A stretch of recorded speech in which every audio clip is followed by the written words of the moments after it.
nigga. Hey, salut les gars et les tantines, aujourd'hui on va parler d'un poulet, d'un classique, d'une masterclass. Un jeu créé par le Seigneur lui-même. Et ce classique dont je vous parle en question, c'est Metal Gear Solid 3. I'm searching and I'll melt into you. What a fear in my heart, but you're so supreme. I give my life. Je surkiffe cet opening. Alors là, les gens, vous voient derrière vos écrans, mais wesh, pourquoi ils parlent d'un jeu qui sort de l'âge des Homo habilis? C'est que dire, les gens? Australopithèque là-bas. Oui, je retourne en arrière là-bas, là, en bas. Même si la vidéo va flop, j'en ai rien à foutre. Excusez-moi un peu, je suis vulgaire. Alors si je deviens un peu fou, c'est parce que je parle de MGS, Metal Gear Solid, qui est très facilement l'une de mes séries préférées de tous les temps de jeux vidéo confondus. Et je préfère parler du 3 parce que c'est mon préféré, et aussi celui de beaucoup de fans. C'est le Metal Gear Solid qui m'intéresse, et aussi celui que j'apprécie le plus parmi toute la franchise. Alors même si Metal Gear Solid ça vous intéresse pas des masses, ça se peut que le jeu, voire la saga entière peut vous intéresser, parce que Metal Gear Solid c'est trop du poulet. Bref, excusez-moi, je m'égare. Bref, accessoirement pour dire que ma prochaine vidéo sera sur Fear and Hunger, voilà. Bref, commençons. Pour résumer le synopsis du jeu, Metal Gear Solid 3 se déroule en 1964, durant la guerre froide. Le joueur incarne Naked Snake, un soldat d'élite de l'unité Fox, qui deviendra par la suite le futur Big Boss. Big Boss qui est l'antagoniste de Metal Gear 1 et Metal Gear 2. Ah oui, parce que Metal Gear Solid 3 c'est le premier chronologiquement. Oui les enfants, c'est la logique. Pourquoi commencer par le 1 quand tu peux commencer par la suite? Red Dead 2 je te vois aussi. Bref, sauf que là le mec s'appelait Naked Snake, il était tout gentil et kawaii. L'objectif de Snake est de libérer Sokolov, un ingénieur soviétique de génie. Sauf que, évidemment, cet imbécile couillon qui est au fond de la forêt, qui est bien évidemment infesté d'anacondas, de caïmans et bien d'autres saloperies, prêt à manger la fesse de Snake. Ce qui fait que Snake sera accompagné de Major Zero, conseiller et ancien membre du SAS, je sais pas ce que c'est le SAS. Ah, c'est bon, arrêtez avec vos détails là, laissez-moi tranquille. Paramédic, experte en soins et nutrition, et enfin Sigint, expert en armement. Et en dernier, l'ancien maître de Snake, The Boss. Et évidemment, après quelques galères sur la route, et de dingueries aussi,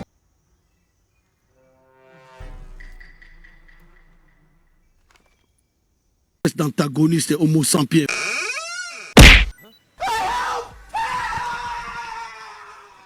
Snake le retrouve enfin et se casse d'ici. Sauf que l'un des antagonistes principaux du jeu et ses soldats nous stoppent. Sauf que évidemment c'est Snake et vous connaissez déjà la suite. Moi je dis Hagra.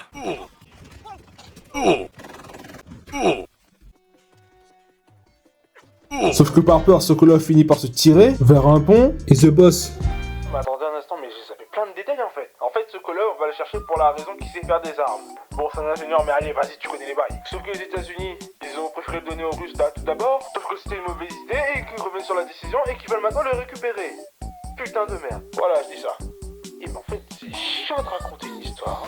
Sur le chemin du retour, The Boss débarque et annonce qu'elle est passée du côté ennemi et qu'elle a trahi les États-Unis et accessoirement reconstitué son ancienne unité de soldats, l'unité Cobra, regroupant des soldats au pouvoir surnaturel. Et tout ce joyeux beau monde travaille pour Paul King, qui est le grand méchant pas beau du jeu. Sauf que Snake, quand il apprend tout ça, et d'un coup, le gars il est choc-barre. Non mais je déconne pas frère, regarde ses yeux, regarde la tristesse, regarde le choquant, même le choc est choqué. Oui bon j'avoue j'exagère mais voilà quoi. Il y a un autre truc qui me choque aussi là. Mais Snake il est con quoi.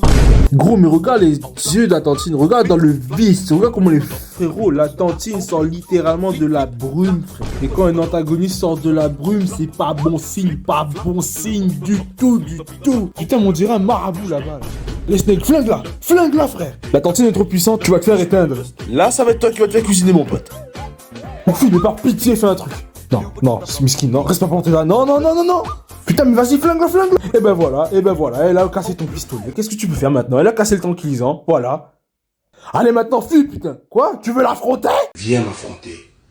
Je suis là, tu vois, je suis debout.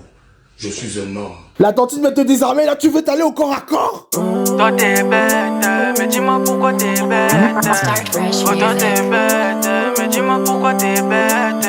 Miskin, le gars, c'est un soldat d'élite ou un golemon? Snake, j'ai dit de fuir, mais fuis, gros, fuis. Et ben voilà le résultat. Voilà quand t'écoutes pas ton Raphaël, t'as vu? Allez maintenant, trace, putain. Quoi, maintenant la tante te demande de serrer la main? De faire un câlin peut-être aussi? Non, Snake, non, tu peux pas t'abaisser à ce niveau. Non, tu peux pas faire ça, Snake. Snake, repense à ton honneur. Repense à ta fierté. Repense à... Non, là, c'est bon, là, je peux plus adhérer. Non, là, c'est aberrant. Là, c'est une aberration, là. Eh, tu sais quoi, ce boss, vas-y, pète-lui les reins. Envoie-le à l'arrivée à cet imbécile couillon, là.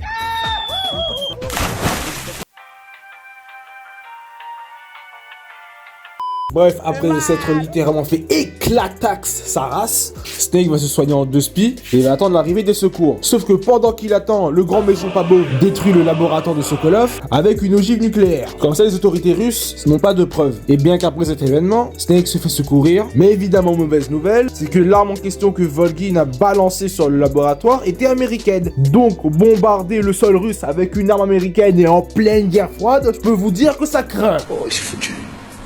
Oui, poursuivez, mais également. Je suis mort.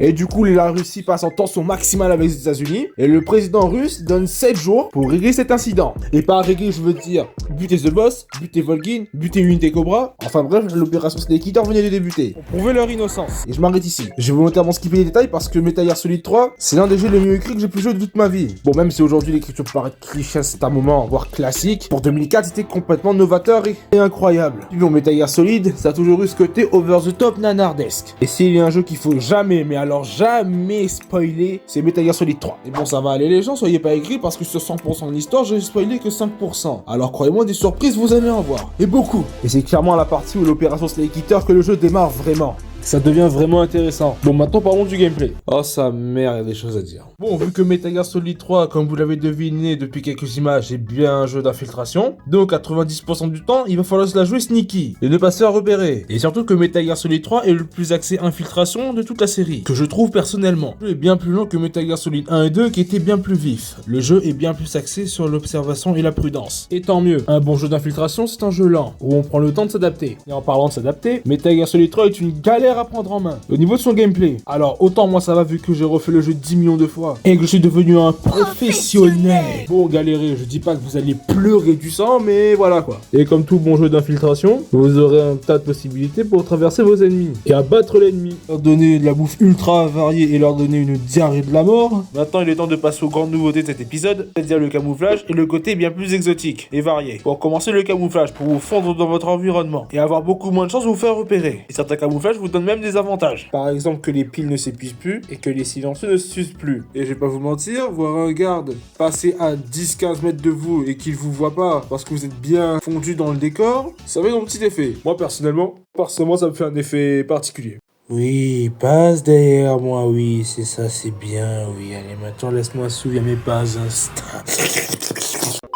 Bref, pour le côté exotique dont je parlais avant, MLS3 est bien plus varié au niveau de ses environnements que de ses niveaux. Le côté aller-retour de Metal Gear Solid 1 et Metal Gear Solid 2 a presque quasi totalement disparu. Et heureusement parce que faire l'aller-retour de telle salle à telle salle dans Metal Gear Solid 1 et 2, ça devenait chiant. Et là, comme je vous ai dit précédemment, on a la forêt, la jungle, des marais, des bases militaires, des montagnes. Bref, croyez-moi, vous allez sentir aucune lassitude, tant les environnements sont variés, ainsi que les possibilités. Et je tiens à dire que le level design est très bon.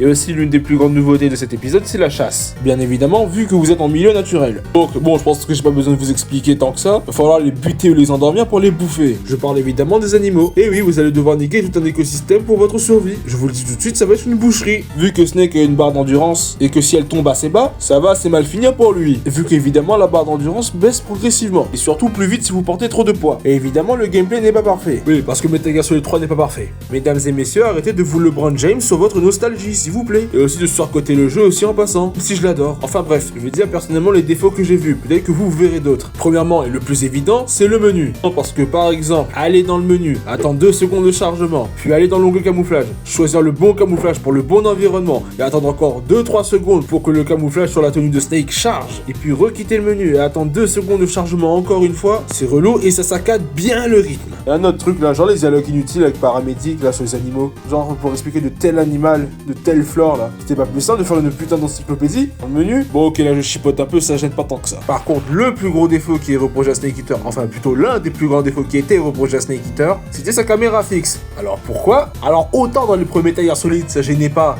vu que les niveaux étaient assez petits et moins denses, et qu'on avait un radar, donc il n'y avait pas de souci. Mais alors Metal Gear Solid 3, et vu qu'on est dans les années 60 et qu'on n'est pas de radar, et que l'intelligence artificielle des ennemis est encore plus intelligente, et que les environnements sont encore plus denses que Metal Gear Solid 1 et 2, et je peux vous dire clairement que ceux qui ont fait la version originale à l'époque, en 2004, ont pleuré du sang. Vu que le champ de vision de Snake est amoindri, et qu'on est presque tout le temps obligé de passer en mode vue à la première personne pour bien voir autour de nous avant de se déplacer.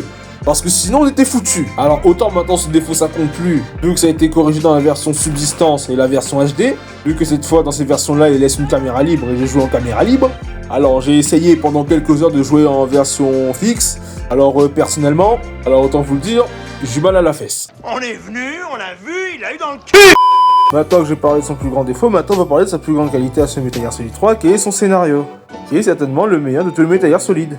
Attention, Metal Gear Solid, c'est des jeux bien écrits, hein, mais Metal Gear Solid 3, il est au-dessus. Notamment parce que ça nous happe de A à Z, et aussi parce que le jeu est assez loin des clichés du héros américain qui va sauver un pays, vu que le scénario n'est pas manichéen, il n'y a pas vraiment de gentil ou de méchant. Et ça est agrémenté par des personnages très charismatiques, que je vais éviter de spoiler. À part The Boss. Bon, The Boss, je vais pas la spoiler, mais pour dire la réputation de la tantine, meilleur personnage créé dans un jeu vidéo. Meilleur personnage féminin, bref, meilleur personnage tout court. Que son charisme, en background. Bref, ce personnage est vraiment une masterclass. Rien que pour The Boss, vous devez acheter Metal Gear Solid 3. Je précise que les cinématiques sont excellentes, que ce soit la mise en scène, le cadrage, les plans, c'est génial. Et dites-vous que ça est sorti sur PS2. PS2 putain, mais non mais PS2. Dites-vous que la PS2 était en PLS pour faire tourner ce jeu. Pour en revenir sur les cinématiques, ils sont plutôt longs. Les cinématiques de base. Ah non là c'est pas 3 à 5 minutes, non, là c'est pas 1 à 4 minutes de cinématique, non, là c'est 6 à 10 minutes de cinématique. Alors autant le débat entre les cinématiques de Metal Gear Solid, moi j'en ai rien à faire. Sans moi personnellement, moi je pense que Metal Gear Solid, soit on aime, soit on n'aime pas. Et aussi parce que MGS3 a le ratio cinématique gameplay le plus respecté. N'est-ce pas? Metal Gear Solid 2, Metal Gear Solid 4, je vous adore mes enfants, mais putain il y a des moments où vous parlez beaucoup trop pour rien. Et de toute façon Metal Gear Solid ça a toujours eu ce côté cinématographique. Alors encore une fois, soit vous aimez pas. Et de toute façon les scènes sont loin d'être inutiles. Ça développe le scénario et les personnages. Et c'est aussi le Metal Gear le plus accessible. Putain mais ça fait combien de fois que j'ai dit Metal Gear là, c'est chiant. Bref, c'est le jeu le plus accessible de toute la série.